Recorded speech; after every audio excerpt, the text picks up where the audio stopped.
Speaking of joining us, Jim Carr joins us on the Oak Restaurant Hotline. Jim Carr, the play-by-play voice for the Franklin County Rebels, joins us. And, Jim, big win tonight for your Rebels. Good rushing attack.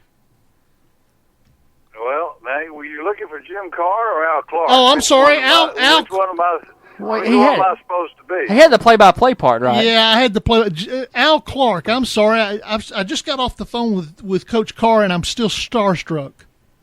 What did he have to say?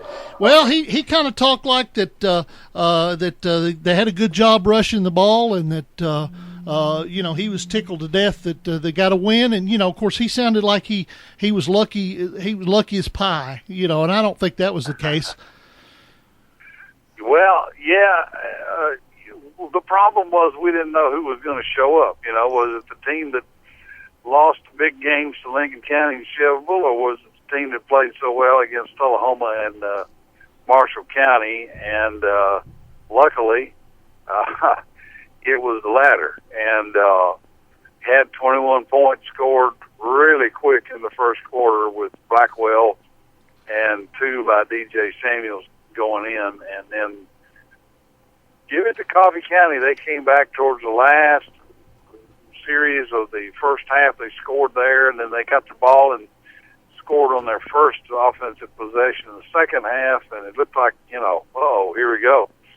But Rebels came through and actually scored on what looked like a busted play by the quarterback from about 4 yards out, and held on to win it 28-14. So, I don't know. Everybody feels a little bit better today. Al Clark, I got it right this time. Al Clark, the play-by-play voice for WCDT, joins us on Friday Night Thunder. Al, we talked about that a little bit on my show on Thursday about which Franklin County team was going to show up. And, you talked about this, and I asked Coach Carr the same thing.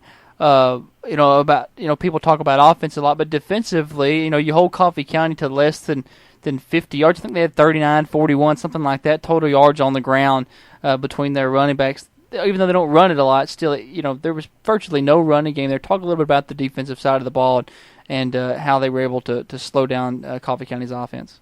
Yeah, well, they don't run the ball, and we don't throw the ball. So, offensively, they stuck to the air most of the night. The Meeker kid is quite an athlete. He had a few passes that were off the mark and thrown too high and whatnot.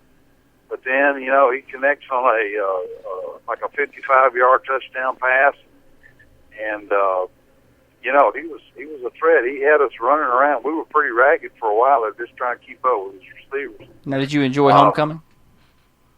Did you enjoy the homecoming festivities?